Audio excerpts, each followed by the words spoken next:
All right, y'all. NFC South, we're talking about today. Supporting the hometown team. I live an hour away from Raymond James Stadium.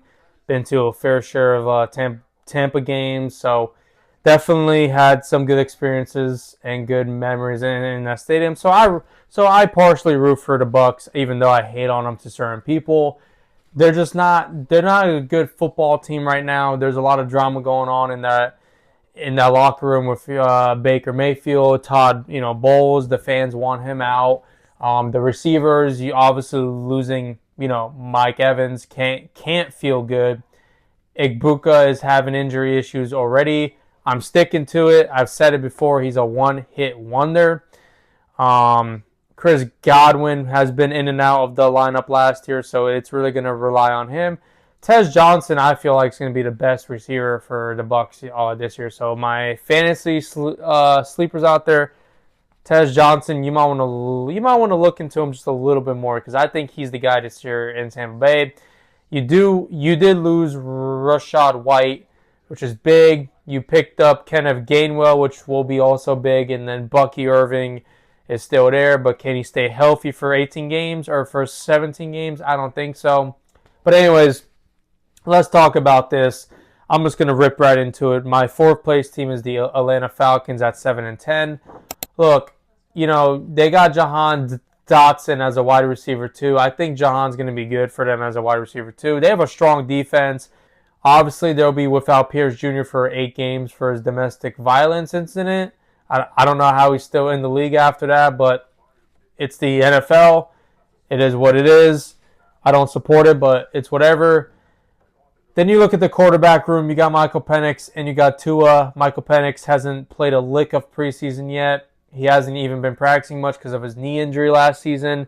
Tua, it's just he doesn't look like he's healthy. He just doesn't look like he's in it.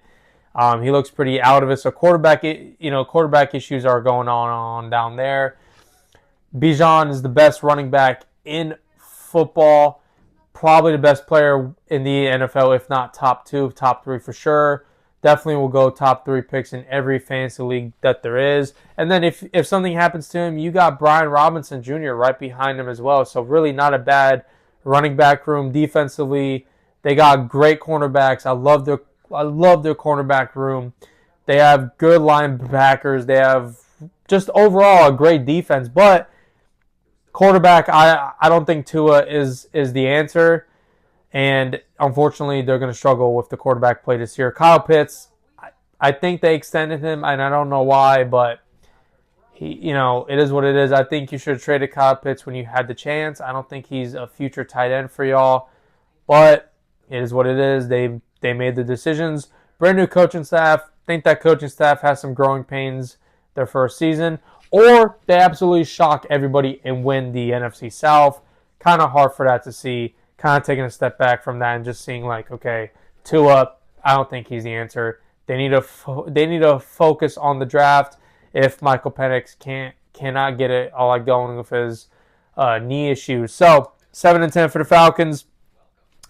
Kind of have an up and down season going for them. Obviously, they're going to win their opening game in Pittsburgh. Then they'll lose 3 in a row. Carolina, at Green Bay, at New Orleans. Win versus Baltimore. Baltimore, that's a different story. I'll get into that. Then they'll lose 3 in a row. Again, lose to Chicago, San Francisco, and then in Tampa Bay in Week 8. In November, early November, it's going to be a little cooler here, and daylight savings times, I believe. Then you beat Cincinnati in Spain. That's probably going to be the highlight of their season. Lose to Kansas City. Go into your bye week in Week 11. You'll beat Minnesota on the road. You'll come out fresh, come out with some hunger in there. I don't know who their quarterback's going to be at that point. They might have to trade for somebody, but then they'll lose to Detroit, beat Cleveland, lose to Washington, lose to Tampa, beat New Orleans, and then lose to Carolina. So they're going to finish the season 1-3, and 2 of those division games they lose. 2 of those games that they lose will be divisional, and that's going to hurt them for playoff chances. They'll be in the hunt for sure because this division is going to be so bad this year that every team is going to be in the hunt till about week 17. Third place team. I don't even have to look. I know who I have there. The Saints at 8-9. Okay, Saints. You signed Travis Etienne. Great signing. Then you look at Alvin Kamara. He's injured. He's out for 2 months. He's on my dynasty team, so that hurts me. Then you have to ask the question, Tyler Shuck, is he really the answer? I mean, from what we saw the last 5 weeks last season, yes, he is the answer.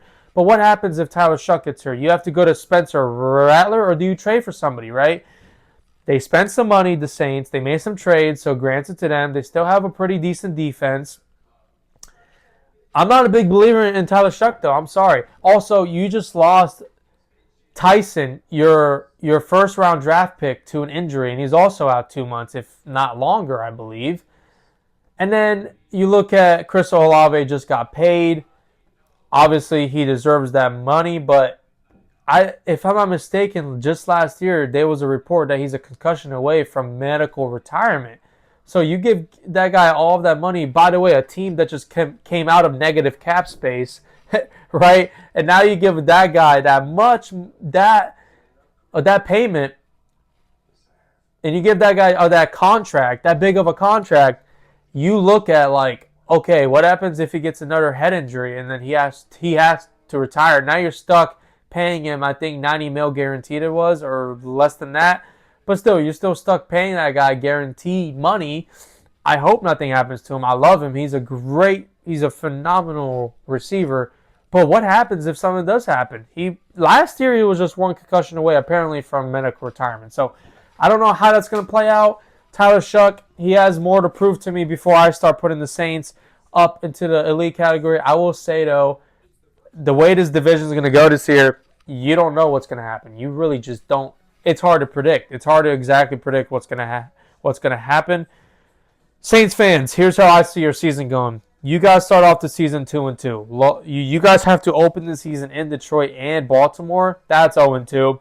Then you play Las Vegas and the Falcons at home. That's 2-2. So congrats. And then you guys will lose to Minnesota. Then it does get a little promising. You guys beat the Giants in New York. Go to France and beat Pittsburgh. So that does get promising. Go into your bye week, though. Here's where things get a little hairy. You come out of your bye week 0-3. And 2 of these losses will be at home. I'm sorry to say it. You got Cleveland and you got Carolina. And then you lose in Chicago. But, wait, pump the brakes. Because you guys will beat Cincinnati in Cincinnati. And then you guys will beat Green Bay at home. So there's 2 positives right there. But then you guys will lose to Carolina, lose in Tampa, beat Arizona, and then you guys will finish the year 1-1 with losses in Atlanta and then a win in Tampa Bay. Saints fans, though, you guys do have a promising future. And I do think that the Saints will be one of the best teams for the next few years. They're going to just keep going up. So I think there will be division winners in the next 2 years at least. All right. My top 2 teams in this division are both 9-8. Based off of whoever's watching this video, some of y'all could guess who I have winning this division. I have Tampa Bay finishing second at 9-8. Here's why.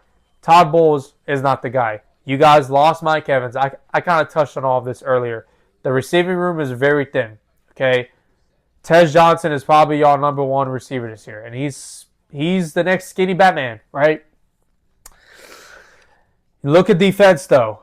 Cornerbacks. You guys can't guard a wide receiver 1. Let's be honest. Baker Mayfield contract talk. How's that going to look? How's that going to have him play?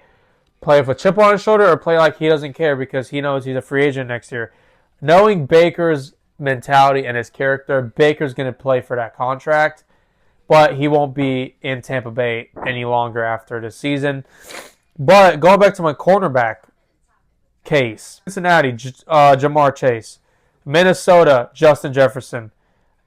The Cowboys, CeeDee Lamb and George Pickens. So that's going to be a double whammy right there. If that's a Thursday night game, I believe. So if my Tampa Bay fans want to go to sleep early on that Thursday, it's better if you guys do that. I guess the Falcons, Drake London. I mean, that's I didn't even mention him. He's also going to be a promising player for them. Chicago, I guess you could say Roma Tuesday if he stays healthy. Detroit, Amon-Ra St. Brown. No way. The Chargers, Ladd McConkey. Ravens, you guys could definitely guard that because I don't think Zay Flowers is that special. New Orleans twice a year. That's Chris Olave twice a year. Drake London twice a year. The Rams. Oh my God. Puka Nacua and Devontae Adams. You guys cannot guard a receiver one, which is why I have the split being that. Here's how I have your season going though. Cincinnati, you guys will lose to in week 1.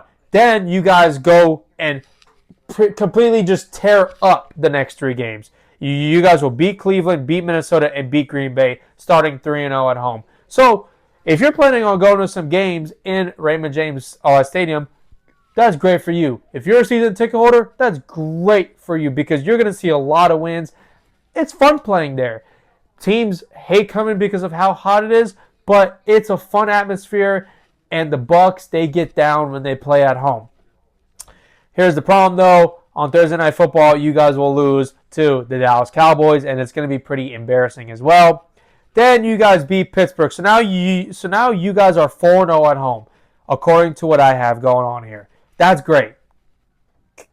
Then you guys lose in Carolina. Now, but you guys will beat Atlanta at home. That's 5-0 at home.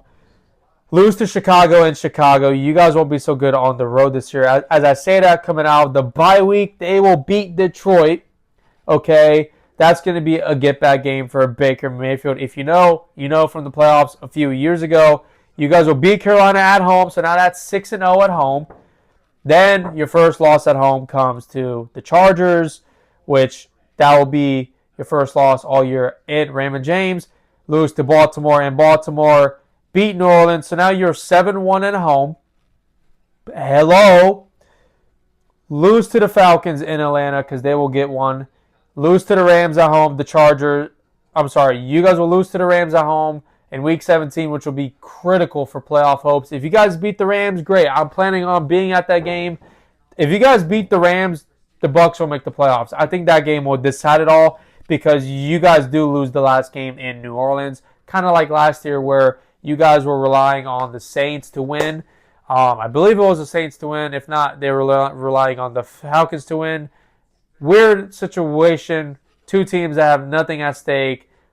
The Bucs are gonna. They beat the Panthers the night before, and then they have to watch the next game to see. Oh, we have to root on the division rival for us to make the playoffs. They end up not making the playoffs.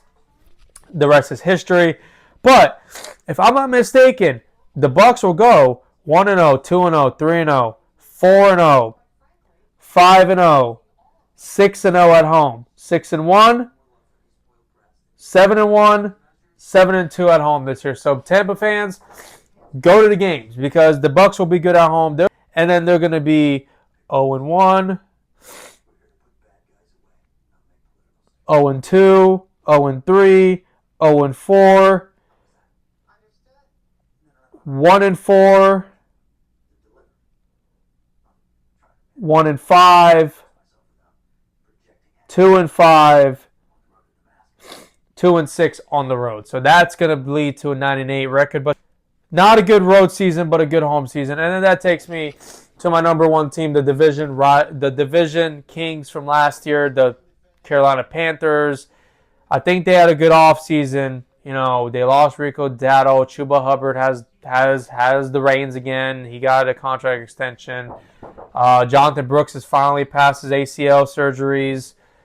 Tet McMillan's going to be a phenomenal player again this year. But my number 1 question. Oh, and the defense is great. They're good, but they're not great. They're the best defense in the division if I had to choose. Between them and the Falcons, I think they're top 2. The tight end combination is great. And then I look at the quarterback, Bryce Young. I'm not a believer in Bryce Young. I'm still not a believer in Bryce Young. I think last year he had to have the year he had or else he was going to get traded. But I think he regresses this year, ironically. I don't know how I don't have the Bucs making the playoffs. I just don't think Todd Bowles. I think Todd Bowles the fans want him gone, and I think that's how it's going to play out for the franchise. Because we know if the Bucks make the playoffs, they lose in the first round against Todd Bowles, we'll be back either way because they're like, oh, they made the playoffs. Panthers, though, here's how I see the season going. You guys will start the season 0-1 with losses in Chicago. You guys will beat the Falcons. Panthers will beat the Browns, so that's 2-1 now. 2-2. You guys will lose at home at Detroit. So you guys start the year 2-0 on the road, 0-2 at home. Going into your early bye week of Week 5, coming out the bye, losing in Philadelphia, beating Tampa at home, get your first home game win, which comes in Week 7, which is pretty late. But a division rival that eventually you'll put out the playoffs again. And they owed him one for what happened last season in Tampa on that rainy Saturday night. Going to Green Bay, you guys will finally lose on the road again in Green Bay. So now that's 2 in a row two losses on the road in a row to the Eagles and the Packers. Losing to Denver at home, beating the Saints. They will beat Baltimore. I don't see Baltimore being a great team this year. Lose at Tampa. Beat Minnesota in Minnesota. Beat New Orleans at home. They will lose to Cincinnati. They will beat Pittsburgh on the road. And then they're going to end the season 1-1 with Seattle, a loss against the defending champs at home. And then, keep in mind, in Carolina. And then you guys will close out the season with a win in Atlanta, which will decide. Here's the thing, though. Week 17 is going to decide this division. Whoever beats the top dog of the NFC West, if the Bucks beat the Rams, they make the playoffs. If the Panthers beat the Seahawks, they make the playoffs guaranteed, right? They don't have to because they're going to have a better division record, I believe, or a better conference record as well. But I think that week is going to decide. If the Bucks beat the Rams and the Panthers do lose to the Seahawks, then Bucks make the playoffs. But if they both win, I still got the Panthers. I mean, I don't think the Panthers win back-to-back games because they have to play the Falcons to end the season, and then that'll get the Falcons up for that game. So it's going to be interesting, but for right now, Panthers win the division for me. And like I said, this is a coin toss. You could literally toss this division up and say, which one am I going to pick? Any of these teams could win the division. That's how poor it is this year. Bucks fans, I'm partially one of y'all. I'm a New England fan at heart, but I live here. They're right down the road, and I do enjoy going to those games. Many memories made in that stadium. So I hope the Bucks make the playoffs. I love to go to a playoff game. It most likely be against the Rams anyway, but that's not the point. Tampa fans, I'm sorry. I know I have some really good Tampa friends, but this is how it's going to go. This will give you guys what you guys have been asking for, is Todd Bowles will be fired at the end of the season. And that's that. That's the NFC South.